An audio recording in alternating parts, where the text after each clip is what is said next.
Okay, I'm actually going to try to shy away from romantic comedies, but I actually lost my list of movies to do, so I have to kind of improvise. So then I kind of decided, if I'm going to do a pseudo-romantic comedy, why not do one that actually breaks the ending tradition? So what I decided to do is I decided to go with The Breakup. The one that was filmed, ironically, like an hour north of me in Chicago. We all kind of know this one. A lot of it has fairly standard moments to it. You have Vince Vaughn, got to meet him, pretty cool guy, and Jennifer Aniston. Never quite figured out why everyone was so obsessed with her hair when she was on Friends. Actually, never saw an episode of Friends. Back to the movie.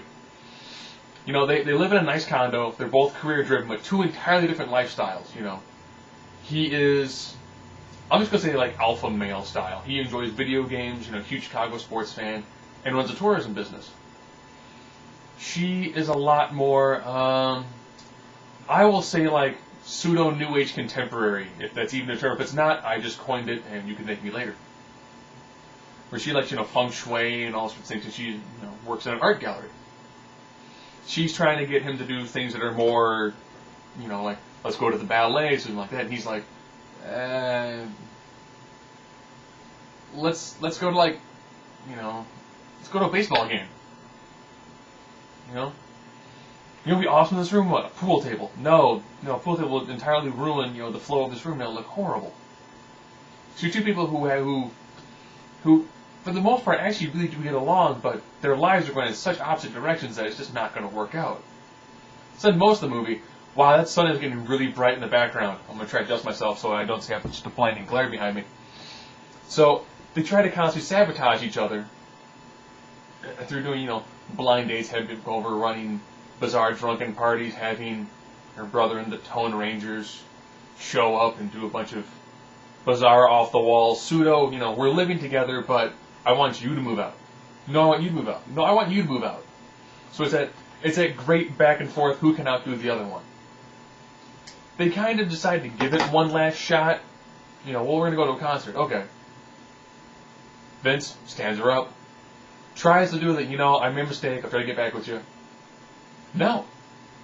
And they actually break up. Which is weird, because normally people in romantic comedies who are exact opposites always come back together at the very end of the movie. And in this one, it's hinted at that later on they make it back together again, but they stay broken up. Which, I'll be honest, is actually refreshing in a romantic comedy to see, a guy who enjoys being who he is.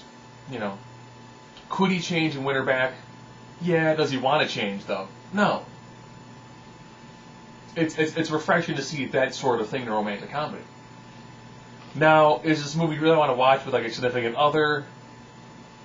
It's got some moments to it, and, it's actually fairly funny. Did test audience not like it because, romantic comedy, as always, you start together, you break apart, you come back together.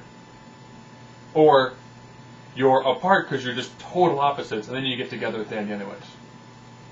This one, they're together, and then they go, you know what, it's just not going to work out at this time. And you know what, in a sad way, that's actually brilliant. You know how sad that is? Breaking the end moment of a romantic comedy.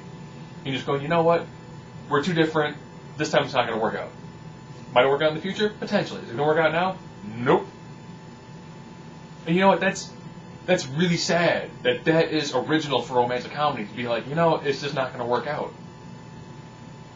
And that is The Breakup.